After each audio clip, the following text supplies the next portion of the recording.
አዶናይ በተገኘበት የመኪና ሽልማታቸውን እንደሚቀበሉ አርቲስት ሰለሞን ተናገሩ። ተወዳጁ አርቲስት ጋሽ ሰለሞን በቅርቡ ብሩክ ሪል ስቴት ባዘጋጀው ቻሌንጅ የመኪና ሽልማት ማሸነፋቸው ይታወሳል። በዚህም ብሩክ ሪል ስቴት መኪናውን ለማስረከብ ዝግጅቱን አጠናቀዋል።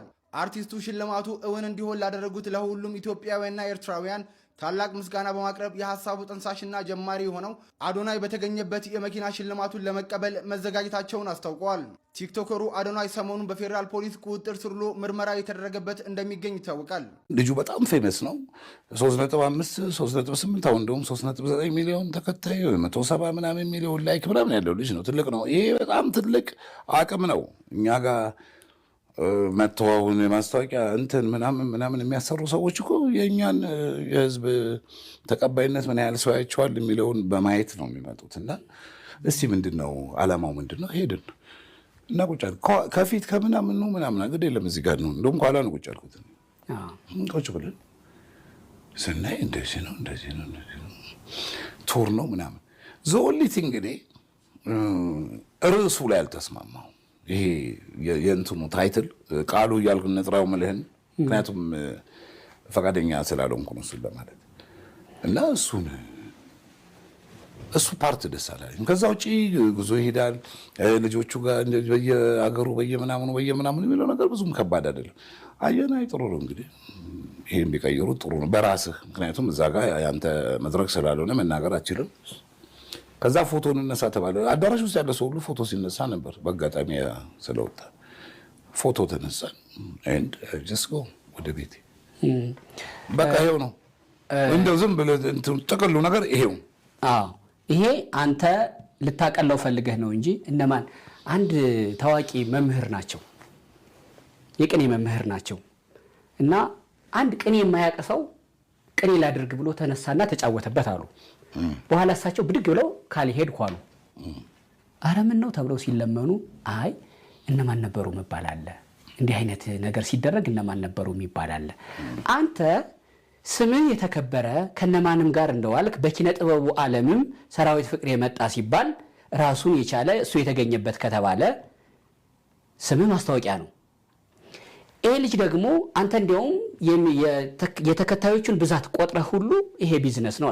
ኦፍ ኮርስ አዎ ቢዝነስ ነው። ጥያቄውም የብዙ ሰውም ጽሁፍ ገንዘቡ ነው። እዚህ ጽሁፍ ላይም ቅድም ሳነበው ነበር ገንዘቡ ነው ወይስ ዓላማው ነው ያስኬደህ ነው ጥያቄው። ኖ የልጁ እንትን አለ። አሁን ምንድነው እሱ የገለጸበት መንገድና ሌላው ተመልካቹ የተረዳበት መንገድ የተለያየ ሊሆን ይችላል። ብዙ ጊዜም እንደሚለው ደጋግሞም እንደሚናገረው እንዲህ ማለቴ ጠንክሩ፣ ጎብዙ፣ ለወሬ ለይሉኝታ ለምናምን እንትን አትበሉ ምናምን ነው የሚለው። ይሄ መንገዱ ነው እና ይሄ ደግሞ ህዝቡና ጀነሬሽኑ ወጣቱ ምናምን ተከትሎ እንዴት እንደሚያብድ አይታል። ልጁም ሲሸለም ነበር እኔ ነበርኩ ሸለም። ሶስቱንም የቲክቶክ አዋርድ ሸላሚ እኔ ነኝ። አሁን እስር ቤት ነው። ትልልቁን አዋርድ የትም ሊሆን ይችላል፣ እሱ ችግር የለውም። እንግዲህ እሱ ነገ ተነገ ቃሉን መጠቀም ያልፈለከው ምናልባት እሱ ላይ የመጣ እስርም እንደው እንዳያዘነብል ነው።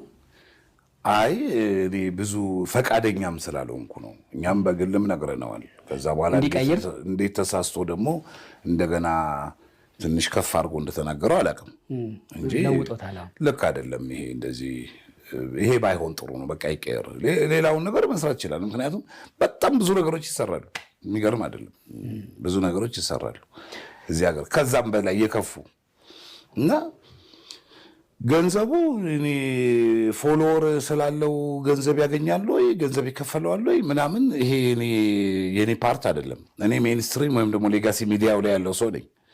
ስለዚህ በዚህ የሚገኝም ነገር ምናምን አሁን እናንተ የምትሰሩት ስራ ምን ያህል ገንዘብ ያስገኛል ምናምን የሚለውን አይደድ ነው ማወቅም ብዙም እንትን አይደለም። አሳዛኝ ዜና አዲስ አበባ ሀያት አካባቢ ምን ተፈጠረ? የሁለት ልጆች እናት ከአራተኛ ፎቅ ወደ መሬት በመውደቅ ራሷን አጠፋች። አሁን በዚህ ሰዓት በመዲናችን አዲስ አበባ እጅግ በጣም አሳዛኝ የሆነ ክስተት ተፈጠረ። በተለምዶ አያት 5 በተባለው ኮንዶሚኒየም ሌሊት 10 ሰዓት ላይ የብሎክ 17 አራተኛ ፎቅ ዲሽ ባይድ ይጮሃል። አንድ ሴትዮ ህንፃው ስር ህይወቷ አልፎ ተገኘ። ማንነቷ ሲጠራ አንደኛ ፎቅ ላይ ተከራይታ የምትኖር ከሁለት ልጆቿ ጋር የምትኖር እናት ነች። የመጀመሪያ ልጇ የዩኒቨርሲቲ ተማሪ ሲሆን ሁለተኛዋ የሁለተኛ ደረጃ ተማሪ ሆነች። የ14 ዓመት ታዳጊ ናት። አራተኛ ፎቅ ላይ ወጣ ራሷን ወደ ምድር የመወረሯ ምክንያት ባይታወቅም ሰሞኑን ከስራ ተቀንሳ ቤት መዋሏ ጎረቤቶቿ መናገራቸው ታውቋል። ከየትኛው ተቋም እንደተቀነሰች ግን የተገለጸ ነገር የለም። ፖሊስ ማለዳ ተገኝቶ ማስረጃዎችን የሰበሰበ ሲሆን አምቡላንስ ደግሞ ከጧቱ 4 ሰዓት አካባቢ አስከሬኑን አንስቶ ለተጨማሪ ምርመራ ወደ ሆስፒታል ወስዷታል። ወቅታዊ ዓለም አቀፋዊና ታማኝ መረጃዎችን ለማግኘት ፎሎ በማድረግ ቤተሰብ ይሁኑ።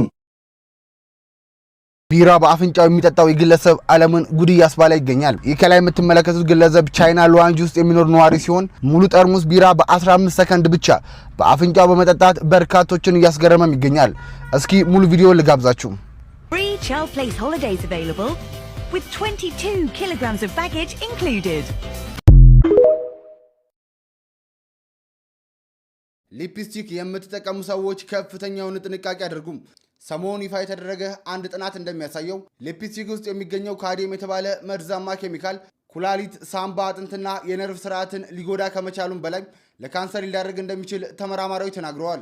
ይህም ካድሚየም የተባለው ኬሚካል በርካታ ሊፕስቲኮች ውስጥ እንደሚገኝ የተናገሩት ተመራማሪዎች ሊፕስቲክን በየጊዜው የምንጠቀም ከሆነ ይህም ኬሚካል በጊዜ ሂደት በሰውነት ውስጥ ሊከማች ስለሚችል ሊፕስቲክ የምትጠቀሙ ሰዎች ከፍተኛ ጥንቃቄ እንድታደርጉና ከሄቪ ሜታል ነፃ የሆነ ምርቶችን ብትጠቀሙ እንደሚመረጥም ተመራማሪዎቹ ተነግረዋል።